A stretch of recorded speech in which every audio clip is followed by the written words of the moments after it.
पेशावर के कूची बाजार में गुज़िश्ता शब घर के अंदर आग लगने से 4 अफराद जाँ बहक हो गए। जाँ बहक होने वालों में 2 खवातीन भी शामिल हैं। पेशावर के इलाके कूची बाजार में रात के वक्त घर के अंदर अचानक आग भड़क उठी।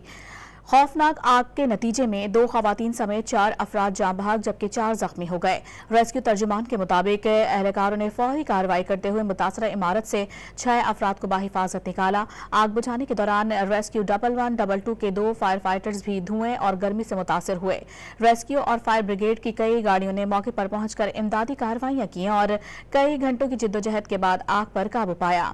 मुल्क के मुख्तलिफ शहरों में मकानात, दफातर, शॉपिंग सेंटर्स, फैक्ट्रीज और दीगर मकामात पर आग लगने के वाकयात मुसलसल हो रहे हैं। शहरी आबादियों और फैक्ट्रीज की हिफाजती इंतजामात के हवाले से भी सवाल उठ रहे हैं।